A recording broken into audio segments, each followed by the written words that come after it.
Kwa hiyo mpenzi, vipi kuhusu hela kushuka? Usijali baby. Usijali maana hizi. Yaani mara nyingi nakuomba. Mimi baba usijali ndio nini sasa? Mbona ifanye? Jo. Wewe mchelewa mimi wa nini? Akazi hakuna baby. Omba mimi wa nini? Kwanza kijana mimi atanionyesha uongo, unajua? Ndio basi. Wewe shida wapi? Jo. Tena unaweza kutoa nini tena kupona? Wewe usijali tu basi.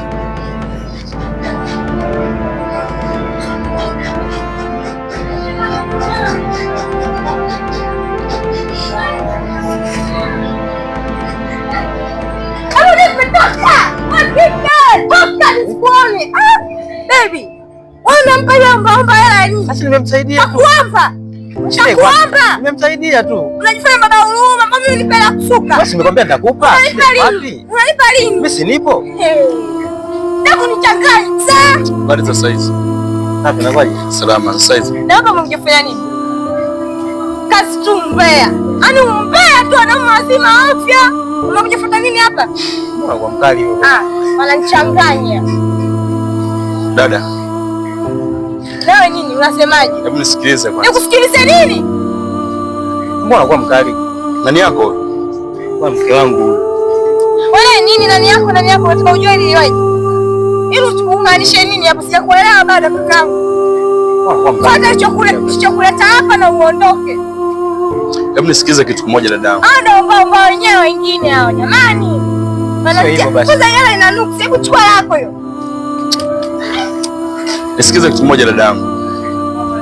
Hebu usione Mungu kakuumba umekamilika, una viungo vyote mwilini mwako. Kiungo kila kitu kiungo ninacho. Sina nielewa nimekamilika kila kitu. Sawa, nipe nafasi kunisikiliza basi. Nipe nafasi gani? Hebu ondoka usinipigie kelele masikioni mwangu. Hebu jaribu kuongea na mtu wako naweza kusikiliza naye kitu kimoja. Kwa mwelewa basi sikiliza kwanza, sikiliza. Mbona sio kwa muelewa? Usione Mwenyezi Mungu. Kusikiliza ongea haraka na uondoke. Sisikii kuzungumza na omba sasa hivi. Usione Mungu kakuumba una viungo. Nataka usinishike. Touch me. Okay sawa, nazungumza mikono yako juu. Huyu unamsukuma na kumnyima kiasi cha pesa. Ni binadamu kama wewe. Na sio kumtesa mtu ambaye hana chochote. Hana riziki aina yoyote. Kisa wewe unacho kwenye maisha yako. Hiyo ni riziki ndogo sana ambayo akipata wewe hawezi kumpeleka popote zaidi atanunua chakula cha shilingi 1000, atakula, maisha mengine ataendelea. Hivyo ni mtu wa roho gani? Inaonekana ni shetani kabisa, ni mtu ambaye kwenye maisha hupaswi kabisa kuishi. Una roho chafu isiyotakiwa kabisa.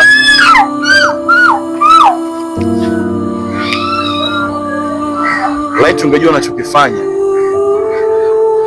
ungekaa na kumwomba Mungu aweze kusamehe kwa lolote ambalo unaweza kuyafanya kwa muda. Ndugu yangu, njoo. Hebu nenda kapate